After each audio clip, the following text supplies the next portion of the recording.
ನಮ್ಮ ಶಾಸ್ತ್ರಗಳಲ್ಲಿ ಹಲ್ಲಿಗಳನ್ನ ಶಕುನ ಅಂತ ಹೇಳ್ತಾರೆ. ಹಲ್ಲಿಗಳಿಂದ ಶಕುನ ಅಥವಾ ಅಪಶಕುನ ಅನ್ನೋದನ್ನ ಹೇಳ್ತಾರೆ. ಹಲ್ಲಿ ಮೈ ಮೇಲೆ ಬಿದ್ರೆ ಅದನ್ನ ಶಕುನ ಅಂತ ಹೇಳ್ತಾರೆ. ಮೈ ಮೇಲೆ ಎಲ್ಲಿ ಬಿದ್ದಿದೆ ಅನ್ನೋದ್ರ ಆಧಾರದ ಮೇಲೆ ಶುಭ ಅಥವಾ ಅಶುಭ ಶಕುನ ಅಂತ ಹೇಳ್ತಾರೆ.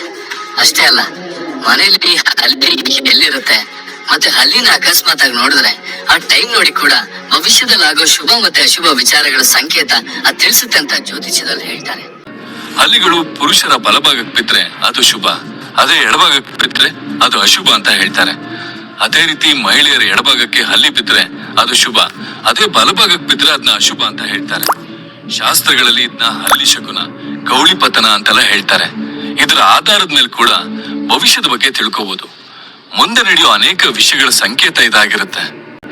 ಹಲ್ಲಿಗಳ ಬಗ್ಗೆ ಇನ್ನು ತುಂಬಾ ಹೇಳ್ತಾರೆ. ಹಬ್ಬದ ದಿನ, ಅದು ದೀಪಾವಳಿ ದಿನ ರಾತ್ರಿ ಹಲ್ಲಿ ಕಾಣಿಸಿದ್ರೆ ಅದು ತುಂಬಾ ಶುಭ ಅಂತ ಹೇಳ್ತಾರೆ. ಹೀಗೆ ಹಲ್ಲಿ ಕಾಣಿಸಿದ್ರೆ ಮುಂದೆ ಲೈಫ್ ಅಲ್ಲಿ ಸುಖ ಸಮೃದ್ಧಿ ಹೆಚ್ಚಾಗತ್ತೆ ಮತ್ತೆ ಮನಿ ಪ್ರಾಬ್ಲಮ್ ಸಾಲ್ವ್ ಆಗತ್ತೆ ಅಂತಾರೆ. ಅದರಲ್ಲೂ ಹಲ್ಲಿಗಳು ಜಗಳ ಆಡ್ತಾ ಇರೋದನ್ನ ಕಂಡುಬಿಟ್ರೆ ಏನೋ ಕೆಟ್ಟದಾಗತ್ತೆ ಅಂತಾರೆ. ಮನೆಯವ್ರಿಗೆ ಏನೋ ಪ್ರಾಬ್ಲಮ್ ಆಗತ್ತೆ, ಇಲ್ಲ ಅವ್ರವ್ರೇ ಜಗಳ ಆಡ್ತಾರೆ ಅಂತಾರೆ.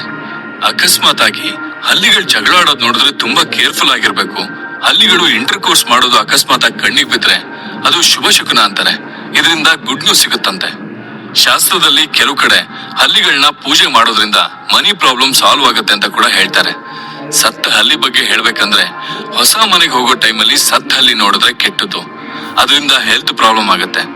ಆದ್ರೆ ಕೂದಲ ಮೇಲೆ ಹಲ್ಲಿ ಬಿದ್ರೆ ಅದು ಎಲ್ಲದಕ್ಕಿಂತ ಅಶುಭ ಅಂತಾರೆ. ಕೂದಲ ಮೇಲೆ ಹಲ್ಲಿ ಬಿದ್ರೆ ಸದ್ಯದಲ್ಲೇ ಮೃತ್ಯು ಬರುತ್ತೆ ಅನ್ನೋ ಸಂಕೇತ ಅದಾಗಿರುತ್ತೆ.